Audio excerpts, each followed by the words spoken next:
Hello everybody, it's Fatman from the Holler. And as always, if you like my videos, hit like and subscribe. And I told you guys that I was going to go to the north side of the lake. And this is north side of the lake, and there's all the regulations you've seen before. And there is a privy, like type of outhouse if you need a bathroom. And as you can see down there, I'll zoom in. They do have barbecue grills up here for barbecuing. There's a good big oak tree. I wish I had for a lot of firewood that fell. As you can see, I'm going to zoom in. This is the north side of Little Dixie Lake. And I was speaking of, they used to have baskets for the geese to fly into to be protected from coons and such so they could raise their offspring. But the lake's pretty good size, and depending on somebody's mobility and stamina, I wouldn't advise walking around the lake. Me and my father walked around the lake many years ago, and it was more of a chore than anything. We made it successfully, surprisingly, and it's pretty warm, moderately hot, but was also, both of us was about 25 years younger at the time.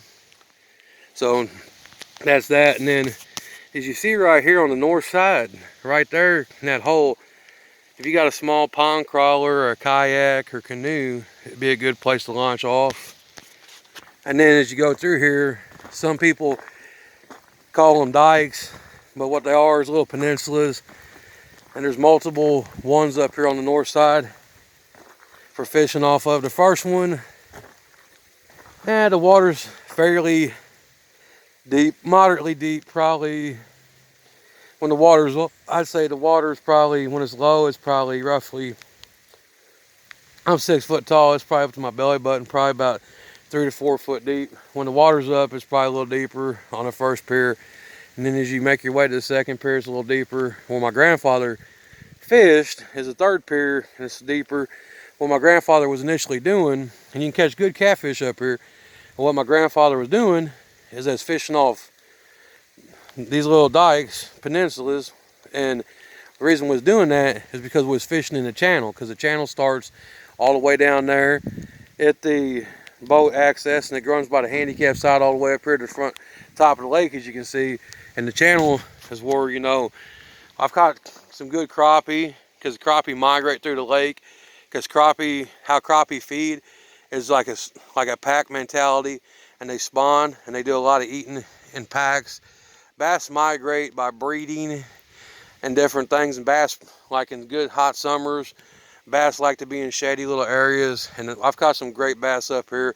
Some of the biggest bass I've caught at this lake was many years ago, like when I was in second grade. I was probably 8 or 9 years old. I caught an 8-pound bass on a field trip to Little Dixie, and the whole teachers and everybody was quite shocked. And I've caught some 7.5, 6, 5-pound bass.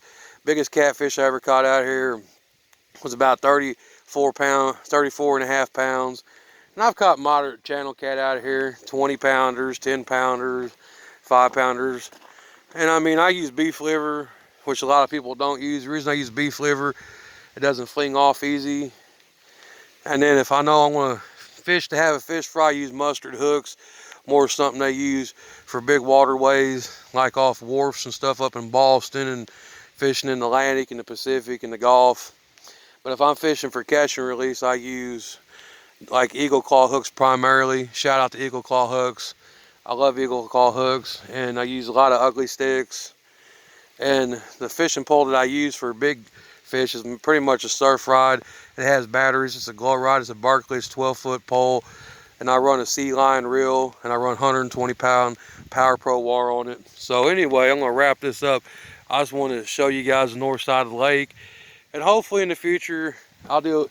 Since I'm feeling a little better and losing my motor phobia, I'll drive down and show you guys some of the places like Eagle Bluffs, Missouri River, different places, Bone Film Creek, and some other boat accesses and conservation and federal lands, national forest. National forest starts here in Millersburg and it goes all the way to the Lake of the Ozarks. So there's quite a bit if you're an outdoorsman, from arrowhead to mushroom hunting to fishing, hunting, trapping, etc., bird watching, camping, different stuff.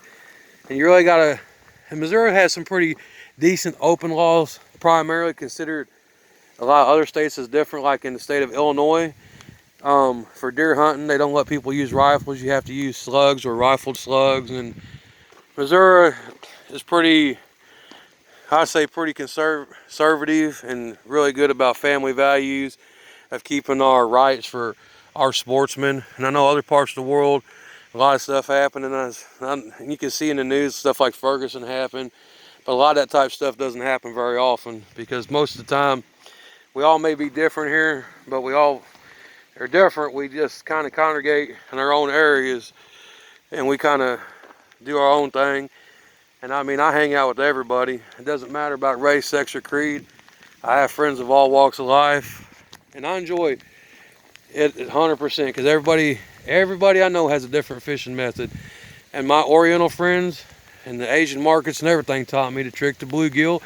I watch these fellas rip tree limbs off and take fishing line that people got snagged in trees, take the bobber and teeny hooks, and they taught me how to catch bluegill when I was about 14 years old. And right here on this north side, Bass Pro, they have a youth day, and I don't know if they still do. I won a fishing pole in the bag of fishing equipment. They had hot dogs, hamburgers, chips for families and everything. My father was catching grasshoppers out of the grass, and people was laughing his ham to me. That day I caught 120 bluegill. Another kid came in second because he caught I think he caught a big catfish or bass, but this is back in about 94, 95. I believe I was in 7th or 8th grade at the time. And it was a good time. And even the people who didn't win first, second, or third, everybody got a bag of goodies, of fishing equipment from Bass Pro. But I'm going to wrap this up because I'm getting a little wet. And as always, much love from Fatman from the Holler. And I hope everybody has a blessed and safe Thanksgiving. And thank all the old new subscribers and all viewers in general for reviewing the stuff that I do. And my narration may not be the best, or it might not be high-end footage or super analytical. I'm just a regular guy, documentary, showing my passions for life and the things I enjoy and sharing it with the world. And that is all.